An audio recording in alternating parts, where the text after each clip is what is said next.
Oi, este é a Resenha, o programa da Chancelaria da Universidade Presbiteriana Mackenzie. O que nós fazemos aqui é conversar sobre ideias que estão por aí em livros, filmes. E hoje nós temos conosco Wilson Santana. Obrigado, Wilson. E vamos falar sobre Marquês de Pombal. Marquês de Pombal, de Maxwell. É um livro muito interessante, com umas ideias que vale a pena a gente discutir aqui. Você espera aí que a gente já volta.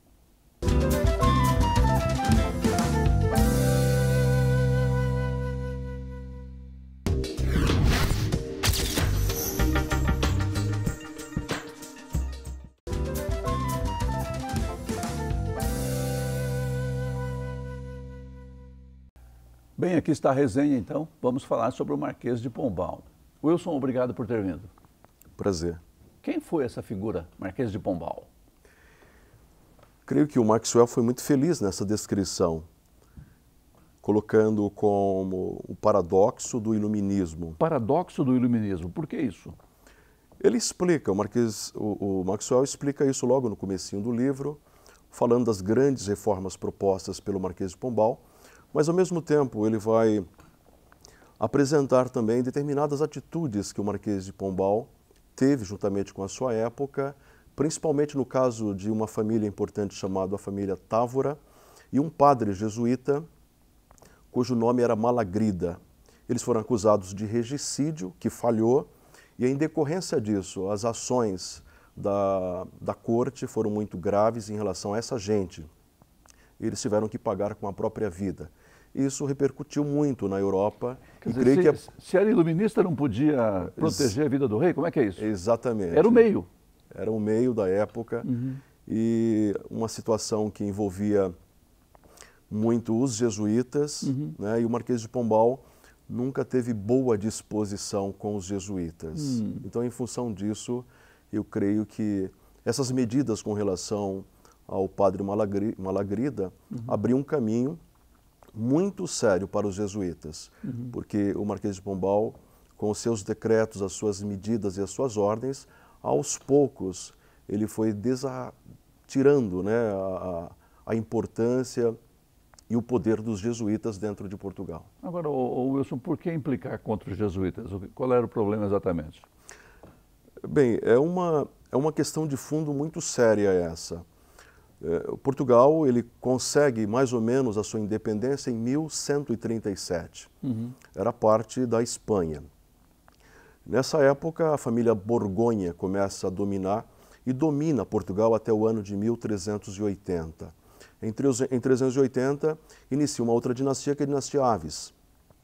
E essa dinastia Aves vai até o ano de 1578, com a morte do rei Dom Sebastião. E aí começa a surgir uma dinastia estrangeira chamada dinastia dos Habsburgo-Aragão. Essa dinastia dominou Portugal e Brasil até o ano de 1640. Foram 60 anos de dominação espanhola sobre Portugal. A liberdade e independência de Portugal dessa casa estrangeira se deu em 1640. A partir desse período, a Casa de Bragança assume Portugal e é uma dinastia que vem, ao longo de todos esses anos, tentando recuperar o grande estrago deixado pela Casa espanhola dominada por Felipe II. E essa reconstituição de Portugal ainda não se deu até os dias de hoje. Que coisa, que estrago. Exatamente, um grande estrago. E nesse período, estabelece-se em Portugal, a partir de 1545, que é uma data emblemática para todos nós, que é o Concílio de Trento, que vai até o ano de 1563. Foram 18 anos desse grande concílio, e é nesse grande concílio que uma ordem muito simples, quase que inexpressiva, chefiada e intelectualmente conduzida por Inácio de Loyola, ganha muita força e sai como a principal ordem de Trento. E o grande objetivo dessa ordem, além da fidelidade ao Papa e além de trabalhos extraordinários no campo de missões, eles deveriam proteger o que é chamado de Europa Meridional. Uma vez que a Europa setentrional já havia sido dominada pela Reforma, a grande missão dos jesuítas, cujo início está bem ligado à Espanha, era proteger o sul da Europa. Logo, a partir de 1540, 1545 em diante, os jesuítas se implantam e foram implantados dentro de Portugal. E a partir desse período, mesmo o Concílio de Trento transcorrendo, eles vão dominar a mente dos portugueses e oferecem uma religiosidade que não combinava com a religiosidade de senso comum, que é um catolicismo muito antigo, portanto um cristianismo muito antigo. Os jesuítas chegando, eles chegavam como uma denominação estrangeira, espanhola, e sem nenhuma ideia de nacionalismo. O que eles defendiam eram os interesses do Vaticano e os interesses do Papa. Bem, eles ficaram contra a sociedade. Ficaram exatamente contra a sociedade e a sociedade portuguesa nunca os aceitou. Então não foi só o Pombal. Não, a Talvez sociedade... ele estivesse refletindo um sentimento da sociedade, sentimento português ali. Sem dúvida. Então a sociedade portuguesa nunca os absorveu. Mas o que eles podiam fazer? Que poderes eles detinham? Os jesuítas possuíam poderes de uma valia muito grande. Eles dominavam toda a área de educação, né, o ensino, aquele ensino básico preparatório para a universidade, era todo ele dominado pelos jesuítas. Por falta de quem fizesse em Portugal? Haviam quem poderia fazer, mas o sistema na época estava direcionado para que em Portugal, os jesuítas assumissem a direção da educação. Então eles estavam dentro das escolas secundárias, eles estavam dentro da Universidade de Coimbra. Aliás, a Universidade de Coimbra é fruto dessa primeira dinastia portuguesa dos Borgonhas, e ela foi fundada em 1290. E no período de Pombal, ela estava há alguns séculos já totalmente dominada pelo ensino jesuítico. Além das instituições, o confessor do rei, o núncio do Estado, todos eles eram jesuítas. Então a força do jesuitismo em Portugal realmente era muito grande. Era bastante grande. Isso então foi causando esse desconforto entre eles e a sociedade, entre eles e o governo. Não é? Sem dúvida. Os Braganças tentaram, ao longo de toda a dinastia, e essa dinastia acompanha o Brasil até 1889, né, quando caiu a dinastia dos Braganças, e em Portugal por longos anos. O grande objetivo desta dinastia, entre outros, era trazer Portugal ao que é chamado do Círculo da Modernidade Europeia. E eles não conseguiam. Vários intelectuais da época... Isso grandes... em que ano? Bem, isso culminou bastante a partir de 1640, com a restauração de Portugal. Interessante, né? Lá atrás, olhando agora, lá atrás essa preocupação em integrar Portugal no continente. Sem dúvida. Uma... Portugal sempre foi tido como o patinho feio da Europa, e nessa época, bem dentro da dinastia dos Braganças, qualquer referência ao pior estado, ao mais decrépito, ao mais irregular, o mais fraco, na Europa, sempre os intelectuais se referiam a Portugal. Voltaire, por exemplo, esse grande pensador, por muitas vezes citou Portugal como sendo assim a entrada mais humilde da Europa, né? Que coisa. Vamos ver mais sobre isso no próximo bloco. Você espera um pouquinho que a gente já volta.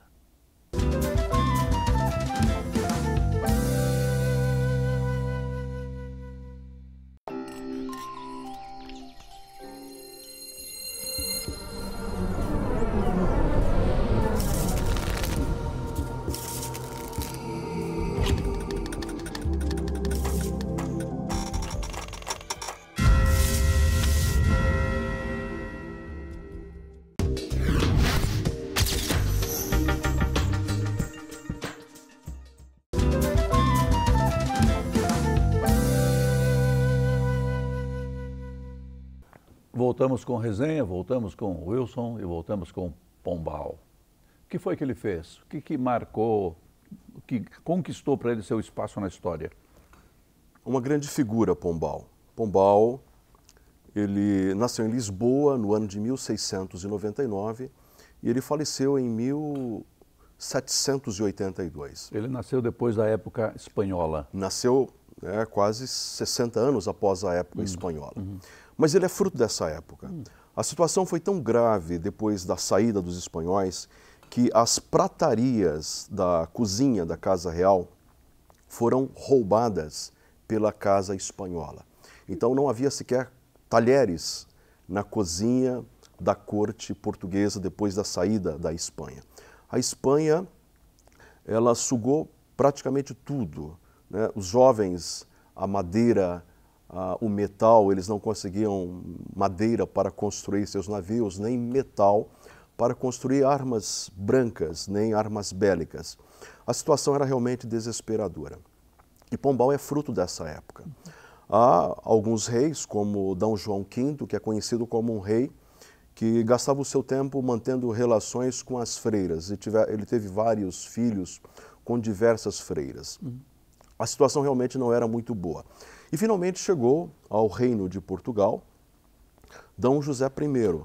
Era um rei nobre, acusa-se que gostava muito de caçar e pescar, mas não podemos ignorar o seu papel, a sua inteligência e a sua confiança nesse personagem que passou muito tempo fazendo uma espécie de estágio na Inglaterra e também na Áustria. É muito interessante esse período de Pombal. Pombal passou cerca de 6 a 7 anos na Inglaterra e depois algum tempo na Áustria. E ele ficou muito impressionado com a estrutura anglicana, os mecanismos, a inteligência, as escolas, a forma como a Inglaterra administrava.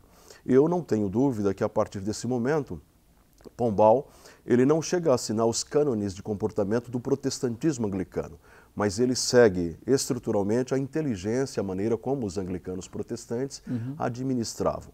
Não dominavam o inglês, por isso ele passou em revista toda a história da Inglaterra através do francês, que era uma espécie de língua oficial naquela época. Depois desse estágio, entrando D. José I no reinado de Portugal em 1750, ele convidou o Marquês de Pombal para ser ministro de assuntos externos e assuntos de guerra.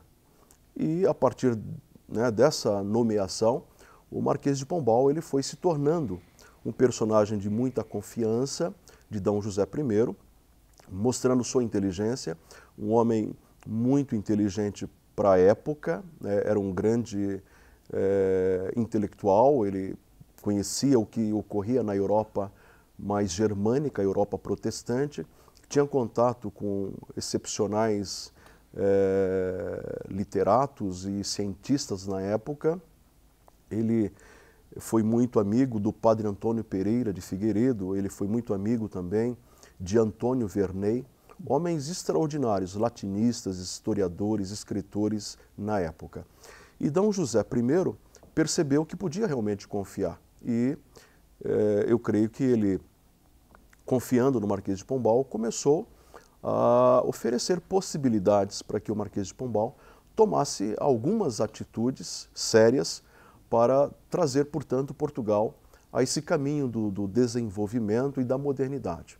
Mas algo, professor, aconteceu muito sério em Portugal que projetou o Marquês de Pombal.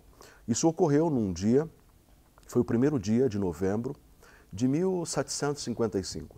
Aconteceu um grande terremoto em Portugal. Certo, esse terremoto é um terremoto histórico, liquidou com a estrutura física de Lisboa e da costa de Portugal. Foram cerca de 7 a 8 minutos de um violento tremor.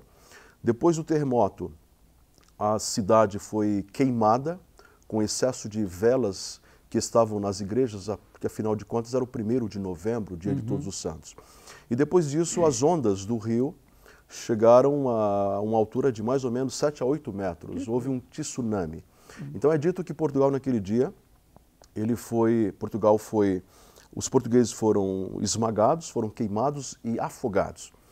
E diante desse quadro, o Marquês de Pombal, amando de D. José I, que só se livrou da catástrofe, não morreu porque estava fora, numa outra região, o Marquês de Pombal, ele estabeleceu uma espécie de tenda, ele construiu uma tenda no meio dos escombros. E ele não teve dúvidas qualquer saque era pago com a própria morte dos indivíduos.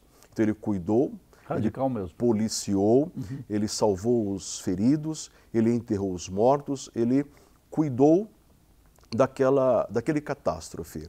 E a partir daí, 7, 6 anos depois, ele reconstrói com seus engenheiros a Lisboa atual. Essa Lisboa atual é fruto dos engenheiros de Marquês de Pombal. Então, a partir desse evento, ele caiu realmente nas graças da sociedade. Tem da planta da cidade. Sem dúvida. O trabalho dele mesmo. O trabalho dele e dos engenheiros dele. As gaiolas, né, conhecidas como as gaiolas de madeira dos prédios que o Marquês de Pombal mandou fazer, que são históricas e davam uma certa estabilidade se houvesse um outro abalo. Então, a partir desse momento, Portugal tornou-se uma espécie de grande eminência parda, mas era muito objetivo no que fazia, e as reformas começaram a acontecer. Então, o Marquês de Pombal, ele aboliu a escravidão, ele aboliu a perseguição aos cristãos novos, ele estabeleceu que cada família portuguesa deveria oferecer um dos seus filhos ou filhas para casar com um judeu, né, para quebrar com aquele ranço contra os judeus. Ele faz mudanças profundas na administração de Portugal e na administração do Brasil, inclusive com a implantação de indústrias. A economia portuguesa vai passar também, né, por um processo extraordinário de avanço.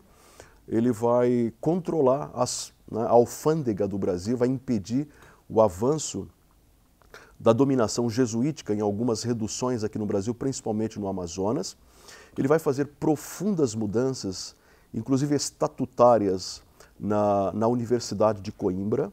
Ele vai desalojar de Coimbra os grandes professores jesuítas, ele expulsa os jesuítas, ele expulsa o núncio, né, o confessor do rei, o núncio também jesuíta.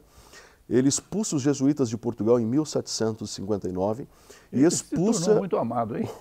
Os jesuítas das colônias em 1760. Isso afetou nossa história aqui. Afetou tragicamente, né, a nossa história. Bem, com essas ações todas, certamente tem um perfil aí que vale a pena analisar. Que tipo de administrador ele foi? Podemos falar sobre isso no próximo bloco. Sem dúvida. Então a gente volta daqui a pouco, você nos aguarde, por favor.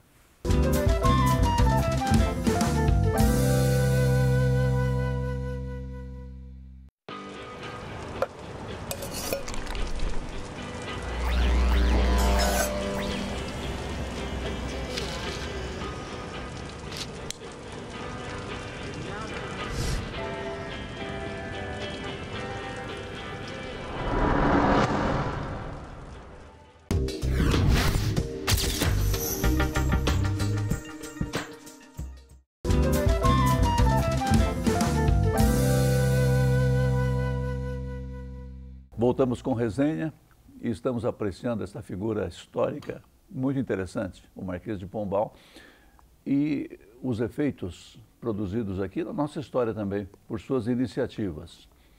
Agora, ele recebeu influência, Wilson, como você disse, do norte da Europa, de uma cultura diferente. Como é que foi isso? E como é que isso se evidenciou no seu trabalho? A impressão que se tem é que Pombal, ele estava como um passarinho fora do ninho dentro de Portugal, mas era alguém apaixonado pela sua terra e com muita esperança de ver Portugal gozando da mesma situação que os países nórdicos ou da própria Grã-Bretanha. Portugal, ele traz certamente uma mentalidade protestante. Eu não afirmo que Marquês de Pombal, ele assinale os cânones de comportamento dos protestantes europeus. Mas a maneira como os protestantes enxergavam a vida, a realidade, a filosofia, as ciências, a educação, não tenho dúvida que ele seguiu. Eu vejo isso muito claramente na grande e profunda reforma que ele produziu na Universidade de Coimbra. Como eu disse, ela é de 1290, mas não produzia absolutamente nada nos dias do Marquês de Pombal. O Marquês de Pombal começa uma revolução na Universidade de Coimbra, ele anula todas as ações administrativas e docentes dos jesuítas e convida uma ordem que ainda é muito pouca conhecida no Brasil, a Ordem dos Oratorianos.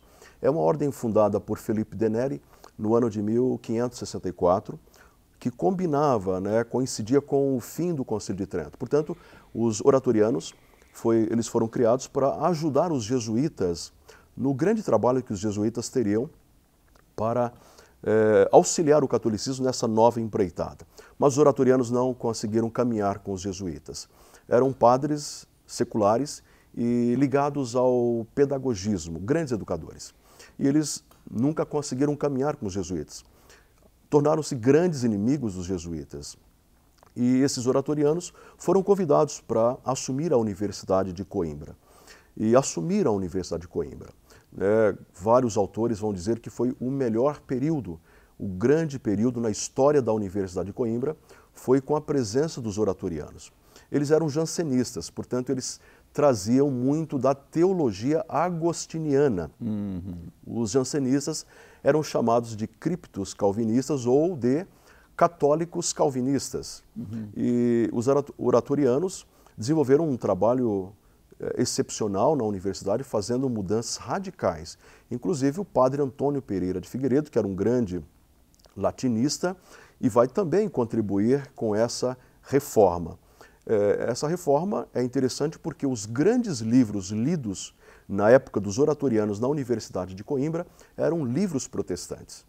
E isso vai influenciar uma geração seguinte, uma terceira geração, até que finalmente a geração da elite brasileira, essa geração que está aqui no início do século XIX, com a chegada da família real, e aquela geração que caminha com o Brasil para a independência, foi uma geração altamente influenciada, ou totalmente influenciada, pelos novos ares que haviam passado pela Universidade de Coimbra. Então, os nossos legisladores, alguns maçons, alguns padres, muitos políticos, eles recebiam a sua base educacional tanto em Coimbra como em Montpellier e em Lyon. Todas essas universidades eram grandemente influenciadas pelos oratorianos e pelos jansenistas. A revolução que aconteceu no Brasil, melhor, a independência do Brasil, se deu muito, né, por conta dessa nova mentalidade, que é a mentalidade que foi muito vista, ou mais vista, em Pedro II, que é de trazer protestante para o Brasil, por entenderem que os protestantes eles eram portadores de um certo germe de modernidade. De avanço, de progresso. Agora, voltando lá para o Pombal, como é que essa herança ou essa bagagem que ele pegou, como é que isso foi recebido na sua época, na sua sociedade portuguesa? A sociedade portuguesa, ela desfrutou e ela sentiu muito particularmente o avanço que estavam acontecendo. Dessas experiências únicas que se tem, né? Quando o cidadão comum ele é capaz de ver mudanças profundas na sua sociedade. Eu creio que no caso brasileiro, isso pode ser visto no 11 de setembro, com a queda das duas torres. Ali nós observamos que o mundo estava mudando. Os portugueses viram isso. Os portugueses sabiam que isso ia acontecer a curto prazo. No entanto, a situação se agravou com a morte de D. José I, quando entrou no seu lugar a sua filha Maria, que é chamada de Maria a Reviravolta. Ela tem esse apelido porque tudo que D. José I fez e tudo aquilo que o Marquês de Pombal fez, ela mandou desfazer. E por que ela fez isso? Ela fez isso porque certamente não concordou com o que ocorreu com a família Távora e os métodos de ações do Marquês de Pombal com relação aos jesuítas. Não teve alguma influência dos jesuítas na formação dela, alguma coisa assim? Sem dúvida, todos eles tinham essa influência. Ela apreciava muito o jesuitismo. Mas por conta dessas ações de Pombal, expulsando os jesuítas da sua nação portuguesa, a Espanha fez o mesmo, a França fez o mesmo e a Itália fez o mesmo. Algo que não se conta na nossa história. O Papa Clemente XIV, ele simplesmente extinguiu a ordem dos jesuítas em 1773. E é interessante que os países protestantes foram um local de abrigo, né, como o leste europeu, para os jesuítas agora sendo exilados. Que coisa! E tudo começou com esse tal do Pombal. Marquês de Pombal. Muito bom. Um homem com visão lá para frente, não é? E como mais tarde o Dom Pedro II, capaz de apreciar onde é que estavam os novos ares e a abertura para o progresso e o conhecimento. Por isso, o paradoxo do iluminismo talvez não seja mesmo bom para ele, né? Na minha opinião, não. Acho que não é o caso. Este resenha termina por aqui. Conversamos sobre o Marquês de Pombal com Wilson Santana. Obrigado, Wilson. E nós queremos ter uma outra oportunidade. Quem sabe você vai nos sugerir algum tema, escreva para resenha@mackenzie.br. Vamos falar sobre isso. Até a próxima, então. Tchau.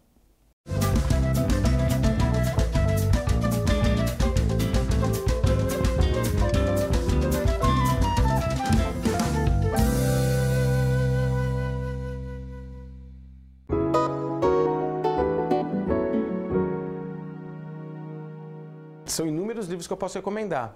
O que eu recomendo, sob o ponto de vista emotivo, ou o primeiro livro que me vem à cabeça quando eu penso no processo de leitura, é um livro que me pegou quando eu era menino, quando eu era adolescente, devia ter mais ou menos uns 11 anos, que caiu na minha mão, emprestado de um vizinho, aqueles velhos empréstimos de livros, chamado Menino no Espelho, do Fernando Sabino, que para mim foi um livro de extrema importância. Por quê?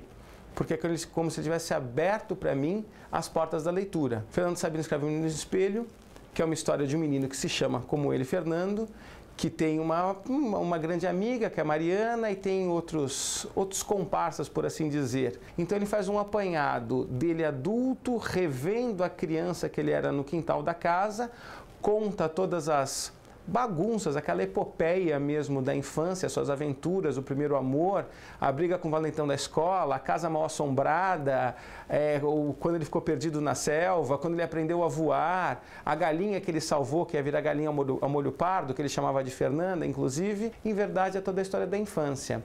Que pelo que eu soube depois, na época eu não sabia, a infância era algo muito marcante na vida do Fernando Sabino. Tanto é que depois de morto, ele pediu para que colocasse na lápide dele o seguinte dizer: aqui jaz Fernando Sabino, nasceu homem, morreu menino. Então é um livro que tem muito a ver.